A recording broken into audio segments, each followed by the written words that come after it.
Vamos a comenzar entonces esta clase revisando y ya cerrando nuestros temas que teníamos planteados realmente para filosofía dentro de esta perspectiva. Y vamos a ver el método socrático.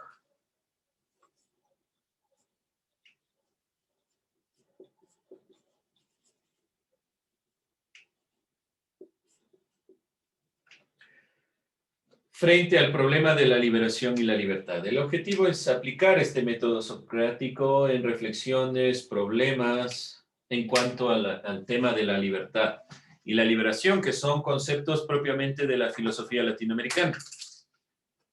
Dentro de esta perspectiva, entonces, vamos a ir puntualizando primero cómo era el método socrático, cómo se daba. ¿Alguien tal vez recuerda cómo se dio o cómo se planteó este método socrático? ¿Cómo funcionaba? ¿Alguien recuerda? ¿Alguna idea? ¿O de Sócrates? ¿Quién era este filósofo griego? ¿Qué decía Sócrates? Además de que solo sabe que nada sabe. ¿Ideas, opiniones? ¿Algo que recordemos? Utilizaba la mayéutica. Ya propiamente el método socrático también se le conoce como mayéutica, método socrático o mayéutica. ¿Y en qué consistía esta mayéutica? ¿Cómo funcionaba? ¿Alguna idea?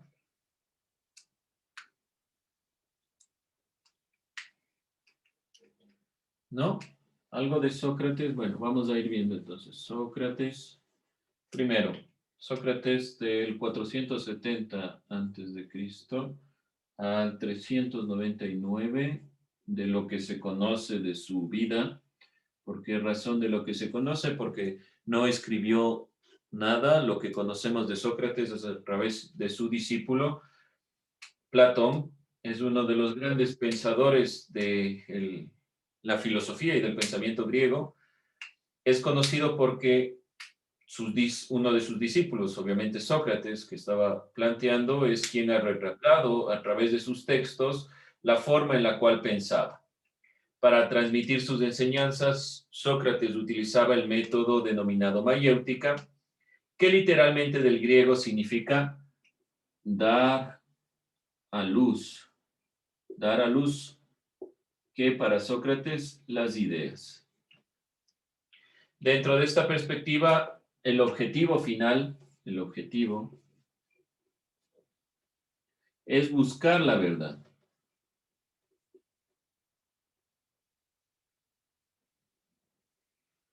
Ya vamos a ver en lo posible por qué razón recurrimos nuevamente a Sócrates para preguntarnos sobre temas de la libertad. Primero vamos a ir puntualizando esta perspectiva de cómo funciona y vamos a ver un video corto de el funcionamiento propiamente de este método. Entonces vamos a ir preguntándonos realmente cómo funciona. Ay, perdón, Sócrates, gracias, Sócrates. Gracias, Shirley. En esta perspectiva, entonces, vamos a ir puntualizando esta visión, esta perspectiva de el método socrático. Primero, el sistema se pone en práctica en dos o más interlocutores. Por lo tanto, lo que guía el método de la mayéutica es el diálogo. Dentro de esta visión principal, se puede dividir o se puede comprender en dos partes de este diálogo. Primero, la ironía, que consiste en fingir que uno no sabe algo, de tal modo que la persona que guía la conversación realiza una serie de preguntas para que la otra explique cómo entiende un determinado tema. Entonces, a través de la pregunta, y obviamente de una pregunta irónica, ya vamos a ver cómo lo hace Sócrates. Y finalmente, está en una primera instancia, y finalmente se da ya propiamente o específicamente la mayéutica.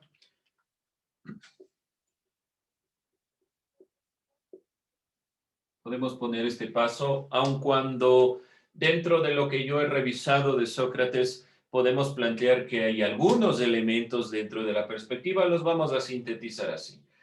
Se trata de criticar a los prejuicios o ideas previas que tiene la otra persona. Entonces aquí es una fase crítica de los argumentos, tratando de buscar la verdad. Es decir, se plantea una serie de preguntas con el fin de que aquella persona o aquel compañero con quien se está dialogando se dé cuenta de las contradicciones.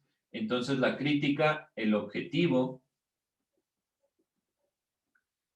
es buscar, o mejor que buscar, porque ya se da cuenta el filósofo, demostrar contradicciones.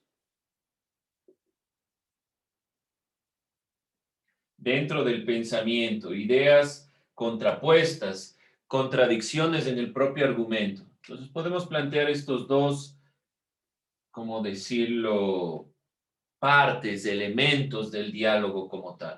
Como les decía, hay algunos puntos que posteriormente estaremos revisando directamente de Sócrates sobre el análisis real como método socrático. En la actualidad se lo utiliza también para la forma en la cual se enseña. Es un método que ha sido ampliamente utilizado en la educación. Vamos entonces a ver en este video de Sócrates cómo utilizó la mayéutica y vamos a ir contraponiendo algunas de las ideas, que es lo que ustedes encuentran es lo importante, cómo funciona, cómo se va generando el proceso propio de la mayéutica en, en estos dos videos que vamos a encontrar aquí. ¿Alguien alguna duda, inquietud? ¿Algo que se quiera puntualizar? Vamos entonces a ver el video. ¿Qué les deja estos dos videos? ¿Cómo funciona el método? Ahí está prácticamente Sócrates tratando de ejemplificarlo a través de este video, cómo funciona. Ideas, opiniones, ¿cómo funciona? En el primer video se hacen las comparaciones. Ya, ¿qué hace Sócrates? ¿Qué propiamente hace Sócrates? Se refiere a la belleza y el primer concepto que da es sobre que una virgen es que eso es la belleza, y después dice que una cacerola es bella y el otro le responde que no, que al lado de una virgen no es bella. Entonces él empieza a hacer las comparaciones. Bueno, el método está guiado por la constante pregunta y la comparación entre los elementos. ¿Qué más podemos obtener? ¿Qué más ideas sacan de aquí? ¿Cómo funciona el método? ¿Qué más hace Sócrates? ¿Qué les llama la atención? Tratar de buscar un concepto de una palabra. Pues le preguntó el concepto de belleza y el concepto de virtud. Ya, muy bien, trata de buscar qué realmente, pero no da la definición. Él no dice, lo bello es esto. Cecilia. Les hace caer en cuenta que se están contradiciendo. Les hace caer en cuenta que se están contradiciendo. ¿Y cómo responden estas personas? ¿Qué hace la otra persona? Sócrates le hace caer en cuenta, pero ¿qué hace la otra persona?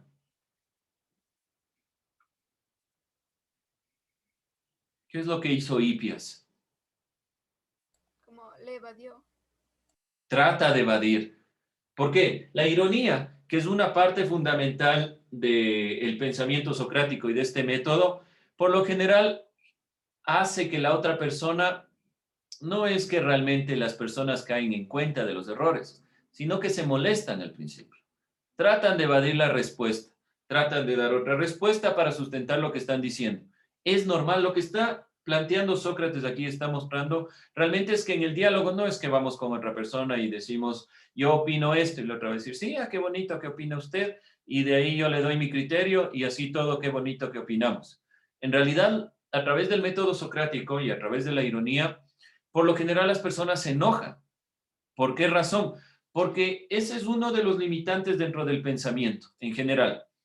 El no estar abierto a la posibilidad de escuchar otros puntos de vista. Entonces las personas comienzan a defender su criterio, su punto de vista, pero cada vez más caen en un círculo vicioso. Y este círculo vicioso genera que se vayan o vaya siendo más evidente los errores argumentativos. Cuando los errores cada vez son más evidentes, se pierde el objetivo. Entonces Sócrates comienza a guiar el conocimiento y podemos ver esto en varios textos de Platón. Uno de ellos cuando Sócrates va a morir y hablan sobre la belleza y sobre todos estos ámbitos, Sócrates trata de guiar el conocimiento a través del diálogo y a través de esta forma de preguntar, que es cada vez más incisiva. Usted dice esto, dice lo otro, entonces puede darse lo otro y comienza a darse una serie de contrapuestas. Pero por lo general las personas evaden este tipo de preguntas. Algunas veces se intenta hacer esta forma, pero por lo general, como les digo, reaccionamos frente a esta idea. El método se fundamenta en el diálogo y en la búsqueda de la verdad por medio de la razón. Es a través de los argumentos que Sócrates trabaja, con conceptos. No está trabajando con demostraciones empíricas, no trata de directamente buscar en la naturaleza las definiciones, sino que para Sócrates la definición o el concepto o la verdad está dentro de las personas. Por lo tanto, la búsqueda es una búsqueda abierta en el pensamiento de cada uno de los grupos o cada una de las personas con quien dialoga. Es importante para Sócrates acercarse y como ven, al principio comienzan a hablar de cualquier tema. A Sócrates lo que le interesa es saber lo que la gente piensa y sobre todo ir guiando el pensamiento. Es un trabajo muy pedagógico, muy didáctico en este sentido, porque a través de la pregunta uno se va dando cuenta. A veces hemos hecho este trabajo en clase, ustedes se hayan dado cuenta o no, pero a veces caemos también dentro de la recursividad. La idea es que aquel que guíe el conocimiento pueda tratar de salir o hacerles que salga esta persona de las dudas. Es muy complejo, no es tan sencillo, pero a través del diálogo podemos llegar. No se olviden tener en cuenta esto. El método se fundamenta en el diálogo y en la búsqueda de la verdad por medio de la razón, por medio de la argumentación. Lo que quiere Sócrates es buscar la verdad. Ya tenemos en cuenta cómo funciona el método. Ahora, en cuanto a la libertad, en la historia del pensamiento latinoamericano, los temas referidos a la libertad, la liberación, han sido reflexiones de sumo interés, como pudimos observar anteriormente. Dentro de esta perspectiva, deberíamos realmente definir qué se entiende por libertad y qué se entiende por liberación antes de realmente llegar a una definición o a liberarnos, porque no sabemos a veces de qué. ¿Qué nos muestra este método socrático? Que a veces los procesos, no solo en América Latina, sino dentro de todo el proceso del conocimiento, no tienen fundamentos y se van guiando por otras consideraciones. La reflexión, en este caso, y de la filosofía latinoamericana, ha mostrado un compromiso de estar cerca de las causas sociales. Y aunque la libertad y la liberación son dos conceptos que hacen referencia a problemas específicos, no se los puede desligar del todo. Vamos a ver y a revisar el tema de la libertad en cuanto a esta perspectiva. Por lo tanto, la libertad es un tema propio de la filosofía latinoamericana.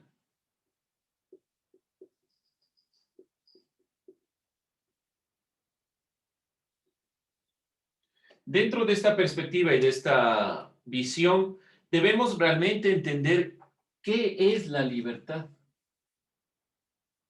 ¿Qué entienden ustedes por libertad? ¿Qué es libertad?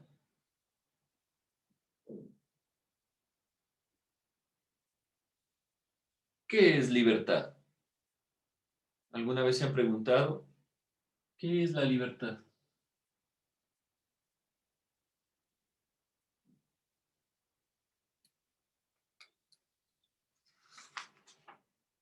Sería como la oportunidad de poder decidir por cuenta propia sin ataduras. La posibilidad de elegir por cuenta propia y sin ataduras, ¿ya? Cuando usted, digamos, entró a la unidad educativa Nuestra Señora del Cisne, tomó la decisión de entrar a esta unidad educativa, libre y sin ataduras. ¿Qué me dice Shirley? No, pero acepté esa situación. Así que ¿Aceptó esa situación libre y sin ataduras? ¿O cuando ya estuvo libre y sin ataduras en la unidad educativa, dijo, bueno, ya me voy a quedar aquí?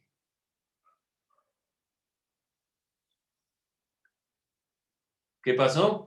Si es la libertad, el tomar decisiones libre y sin ataduras, ¿qué pasa en ese momento? En el cual entró a la unidad educativa Nuestra Señora del Cisne, pero usted no tomó la decisión. O ese es un proceso. O solo los adultos son libres y pueden decidir. ¿Alguien más? ¿Qué es la libertad? Opinen, por favor, opinen. Miren, es un tema que parece sencillo. Es un tema que le ha interesado a la filosofía latinoamericana. ¿Pero qué entendemos por libertad? ¿Alguien más? ¿Alguna opinión, por favor? Participen. No quiero estarles preguntando uno por uno. Participen. Prendan su audio y participen. Cecilia, Estaba buscando en el diccionario y ¿ya? me salen tres definiciones. Una de ellas dice falta de sujeción y subordinación. Ya. Una de ellas, ¿cuántas encontró? Muchas. O sea que ni el diccionario se pone de acuerdo qué es la libertad. Es que en serio son muchas. ¿Ya? Entonces, por lo menos el diccionario no se pone de acuerdo. Pero vamos con esa nuevamente, la que usted me dijo. ¿Puede repetirla? Ya. Falta de sujeción y subordinación. ¿Qué es sujeción? Sujeto a. ¿Sujeto a qué? Al piso, a la tierra, a la realidad. ¿Qué significa? Puede ser hasta incluso al pensamiento de otras personas.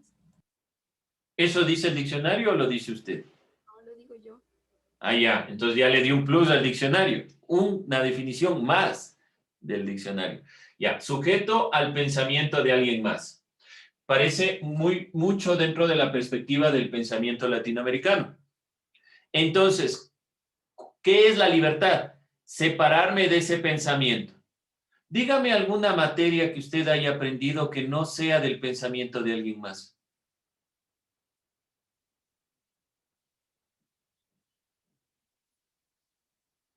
Chan, chan, chan.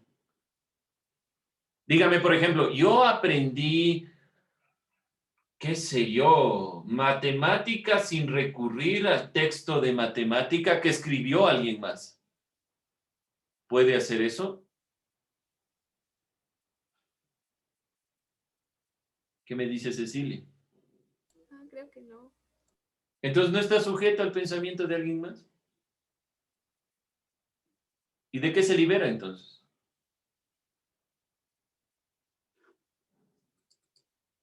Déjeme un momento. Claro que sí, no hay problema. ¿Alguien más? ¿Qué es la libertad? Ella es sujeta a tomar decisiones, dicen. Ya, usted está sujeto a tomar decisiones. ¿Qué decisiones toma usted libremente? ¿El entrar a clases? No, eso no. Ah, entonces no está tan libre de tomar decisiones. O sea, puede ser tomar decisiones siempre y cuando no afecte al resto. O ¿A quién le afecta que usted entre o no a clases? a mí mismo. Entonces, ¿cómo al resto? ¿Alguien más? Concepto de libertad. Dense cuenta que es una temática compleja. Cecilia, perdón. Quizás podría estar sujeta hasta cierto punto para poder aprender e instruirme en cierto punto y dejar de estar sujeta. ¿Ya? Entonces, ¿qué realmente es la libertad? Porque necesariamente tenemos que aprender del libro tal, lo que dijo tal pensador. Tengo que entrar a clases porque me afecta a mí. Realmente, si no, no entrar a clases. Cecilia. Entonces sería adquirir como todos los conocimientos y, y luego comenzar a pensar por mí misma o generar ideas por mí misma. O sea que tengo que esperar, quién sabe a qué edad para pensar por mí mismo. No, solo estoy hablando de la educación. No, yo solo le estoy guiando, nada más, ahí sabrá usted. Estoy Puedo tratando de decir, utilizar el puedo método. decir, Claro que sí, Stalin, vamos. la capacidad del ser humano de actuar según sus valores, criterios, razón y voluntad. Sus valores. Aquella persona que no posee sus mismos valores, entonces no es libre. Y no actúa bajo sus mismos valores, no es libre. ¿Cuáles son los valores? Solo los suyos. Entonces la libertad depende de cada uno de nosotros. Profe, ¿podríamos estar hablando de libre albedrío? Por ahí va, o sea, el libre albedrío es una consideración de la iglesia que habla sobre el mismo tema de la libertad.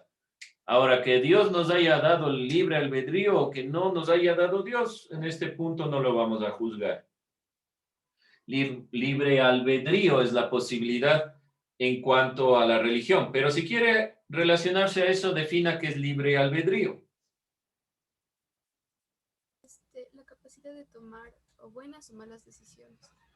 La capacidad de tomar buenas o malas decisiones. Ya. Yo me levanto de la cama. No por ir a trabajar ni por nada, sino me levanto de la cama, ¿ya? Ese es un hecho. Tomé la decisión de levantarme.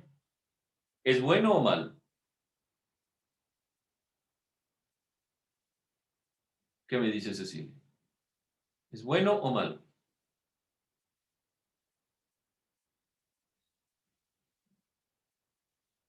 Asumamos, a ver. Depende del punto de vista, porque es bueno, por ejemplo, para mí, porque voy a poder tener un día productivo, pero podría ser bueno para una persona que no le gusta hacer nada. Entonces, la libertad, el libre albedrío depende de cada uno de nosotros. Qué complejo. Entonces, la libertad es individual. Yo soy libre de lanzarle la piedra a otra persona porque es mi punto de vista. Para mí es bueno porque me liberé de esa piedra. Tema complejo, ¿no es cierto? Bueno, no les voy a dar la respuesta, pero les voy a dar una de las opiniones que plantea un filósofo francés que se llama Jean-Paul Sartre. Sartre, o Sartre, como quieran decirlo, dice que estamos condenados a ser libres. Más trágico el joven. Condenados a ser libres. ¿Qué querrá decir Sartre? Aquí. Allá nos complicó el joven. Ya no es una consideración individual, entonces. Si estamos condenados a ser libres, todos los seres humanos a ser libres, todos los seres humanos somos libres. Ahora, ¿qué es esa libertad? ¿Perdón? Podría ser que depende de lo que le haga libre a la persona. No, Sartre dice no, somos condenados, estamos condenados a ser libres. No depende de su criterio. Todos somos libres. No depende de su opinión lo que es la libertad. Según Sartre, ¿no? Según Sartre. Pero, ¿cómo podemos estar condenados a ser libres? Ahí está la duda, justamente. Eso dice Sartre. ¿Cómo dice él? Y con eso cierro. Sartre dice, la libertad solo es la capacidad de elegir, ¿sí?, entre las diferentes opciones que la vida nos da. Nuevamente, levantarse de la cama no es ni bueno ni malo. Simplemente es una opción. O tomo la una o tomo la otra. Y de cada opción que yo tome, se generarán diferentes opciones. Desde mi punto de vista, las opciones no son infinitas, porque el ser humano no es infinito, así que no es que yo tengo la posibilidad de hacer lo que yo quiera. No, usted tiene la posibilidad de hacer lo que las opciones en su vida le permiten hacer. No es que de la noche a la mañana yo puedo ser rico porque simplemente tengo la posibilidad de serlo. No. Para Sartre, la libertad es solo la capacidad de elegir. ¿Y por qué está condenado? Porque el ser humano necesariamente tiene que elegir entre una u otra cosa. Siempre están eligiendo. O hago el deber o no hago. Y si lo hago, ¿cómo lo hago? Cecilia, para cerrar. Pero elegir nos hace libres. La libertad es la elección. No nos hace. La libertad es de elegir. Para Sartre, porque es un existencialista, que dice que la existencia es donde nosotros coexistimos. Entonces, no es que esto nos hace, sino que ser libres es propio nuestro. Bien, jóvenes,